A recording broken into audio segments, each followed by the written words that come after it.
Olá, meus alunos, bom dia. Vamos continuar a correção sobre vocativo. Só relembrando, vocativo, vamos voltar aqui no conceito. Vocativo é uma unidade linguística, né, que faz parte da oração, né, e ele não se relaciona com os outros termos em si, tá? E ele é usado para estabelecer uma comunicação com o interlocutor, né? Que é a pessoa que escreve ou que fala o texto, certo? Então, vamos lá, nós corrigimos a número 1 na aula passada, a 2 também, vamos continuar da 3. Leia o texto abaixo. Gente, estão todos aqui? Sim, já podemos começar a discutir sobre o trabalho. Lucas, você já fez a pesquisa? Beth, já posso mandar os textos para vocês lerem? Lucas, é melhor você imprimir e levar para a aula amanhã.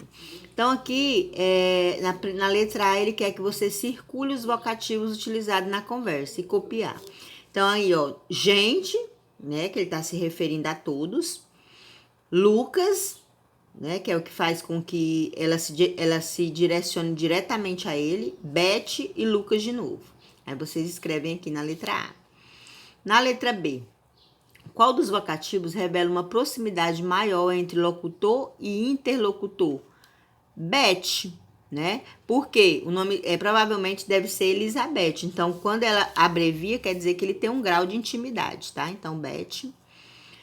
Qual dos vocativos é utilizado em sentido coletivo? Gente, né? Que se refere a várias pessoas. Qual a importância de vocativos em uma conversa como essa?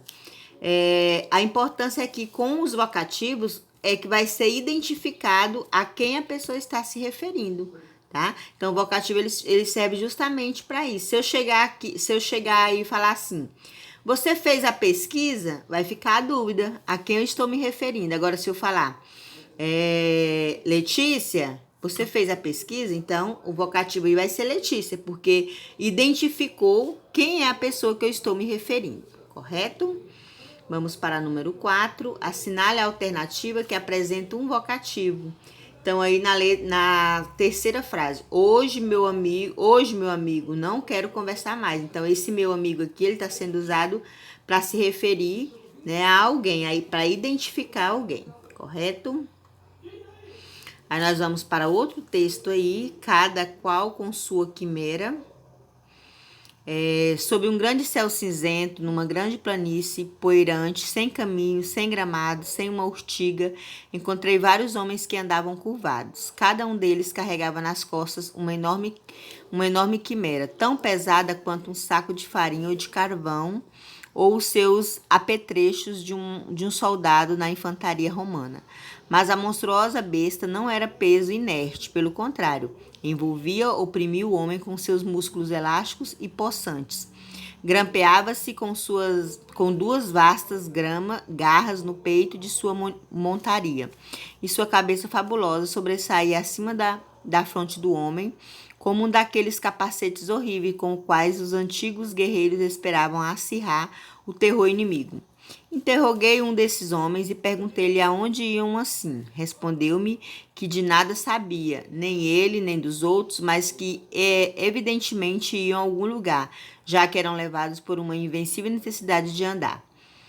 Coisa curiosa de se notar, nenhum dos viajantes parecia irritado com a besta feroz pendurada em seu pescoço e colada em suas costas. Disse-ia que a considerava como fazendo parte de si mesmo.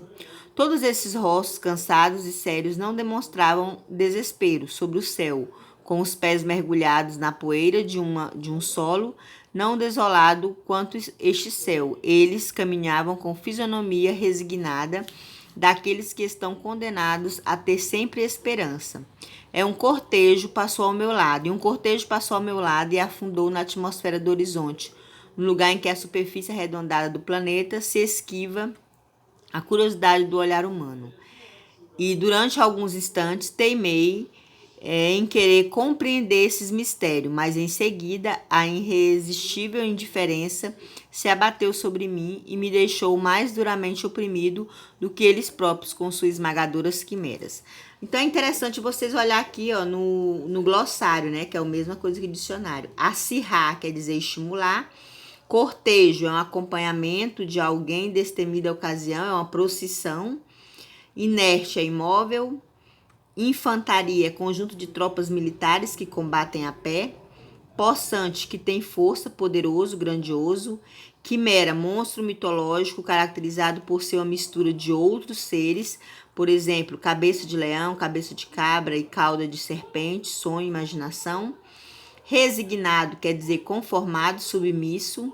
Urtiga, gênero de planta com uma espécie de pelos nas folhas de causas irritação na pele. Então, depois de ler novamente ler esse glossário, aí é importante vocês lerem de novo o texto, porque vocês vão ter a compreensão melhor dele.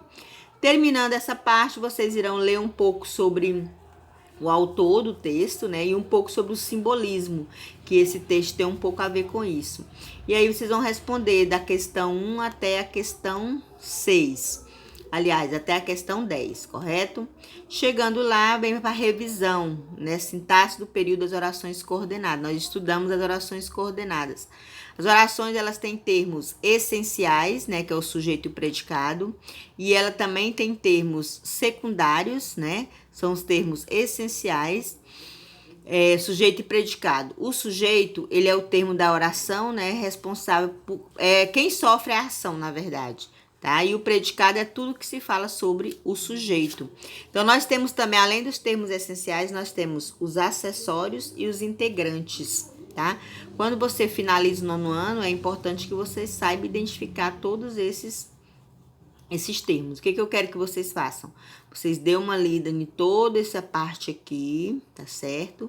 Para tentar, na próxima aula, nós vamos estar respondendo essas atividades aqui relacionadas a essa revisão. Se é revisão, é porque já foi visto durante todo, né, o ano de 2020, certo? Nas atividades aí. É uma revisão geral. Respondam essa revisão que a gente vai corrigir na próxima aula. E aí vem a poema e prosa. Poema romântico, poema em prosa é o poema em parágrafo, né? O poema dramático e o poema narrativo, certo? E aí nós iremos lá para a atividade já responder. Número 1. Classifique cada uma das obras como poema narrativo ou poema em prosa. Odisseia de Homero, narrativo. Cada qual com sua quimera, de Baudelaire, em prosa. Ilíada de Homero, narrativa. Aí, no caso, você tem que conhecer a obra, né? Para A Chegada de Lampião no Céu, poema narrativo. Aquele que narra uma história, ele vai ser narrativo, né? Aquele que é um texto onde ele conta uma história, mas mais relacionado à forma poética, vai ser em prosa. Porque alguns críticos literários preferem o termo prosa poética a poema em prosa. Alguns críticos literários preferem o termo prosa poética a poema em prosa por considerar o poema uma estrutura formal composta em versos. Então, esses aí que nós vimos na questão anterior, que é o poema em prosa, que foi a letra B, né? Se você for pesquisar sobre isso, você vai ver que ele, né? É igual é que eles falaram, ele é um poema que a estrutura formal dele é em versos, tá? Ele é escrito em versos, ok? Número 2. Porque alguns críticos literários preferem o termo... a 2 já fizemos, né? O que é poema em prosa? Poema em prosa é uma prosa desenvolvida de maneira poética, ou seja, é aquele em que o sentido e forma são pensados para provocar o deleite do público e sua reflexão. Então, ele é uma prosa desenvolvida de maneira poética, tá? Ou seja, prosa seria que você consegue se emocionar, consegue atingir você, ok? A 4. O que é um poema narrativo? É aquele que apresenta uma história com narrador, personagem, enredo, tempo e espaço, ok? Aí vem o mural do conhecimento, quais são os vocativos utilizados e como eles se relacionam com o enredo. Então, nós temos aí o você, né? Aliás, nós temos aí na número 1. Aliás, essa questão aqui nós iremos estar fazendo na próxima aula, porque necessita daquela outra atividade, da correção da outra atividade, ok? Então, vocês concluam aí até a página 118, né? E aí nós iremos, na próxima aula, a gente vai finalizar a apostila. Um abraço e até a próxima.